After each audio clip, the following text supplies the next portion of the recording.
gyakran szoktuk azt csinálni, hogy nagyon belelkesedünk.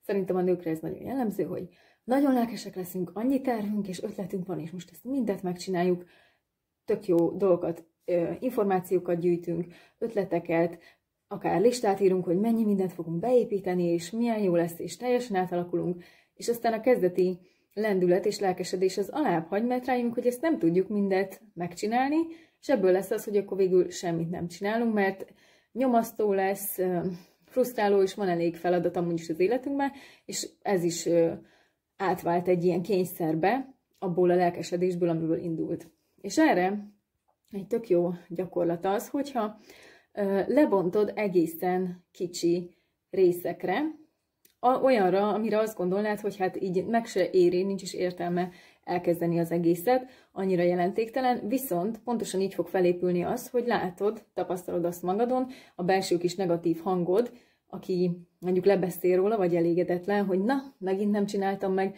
elkezdheted megint ostorozni magad, hogy tessék, én ezt úgyse tudom megcsinálni, megint nem voltam képes rá, hagyjuk az egészet a fenébe. És ezt le tudod építeni azzal, hogyha egy nagyon pici részekre bontod. Például, hogyha szeretnél mozogni vagy edzeni, de nem tudsz rá időt szánni, akkor magadnak határozd meg tényleg azt, amit biztos, hogy tudsz teljesíteni. Akkor is, hogyha ez annyira kevésnek tűnik, hogy azt gondolod rá, hogy így nem éri meg, akkor főleg csináld azt. Tehát, hogyha azt tudod mondani, hogy te heti egyszer tornázol 20 percet, vagy 10 percet, akkor legyen az. És írd be egy napra, és csináld meg minden héten. És fogod látni, elkezd épülni azt, hogy tényleg megcsináltam, és tényleg jó volt, és belefért. És lehet, hogy az lesz belőle, hogy akkor 15 perc, vagy akkor heti kétszer 10 perc, és szépen lassan ennek olyan eredménye lesz, sokkal nagyobb eredménye lesz, mint hogyha azt mondanád, hogy jó, akkor én jövő héttől heti 5-ször megyek az edzőteremben, fél órát edzek, és aztán nem csinálod meg.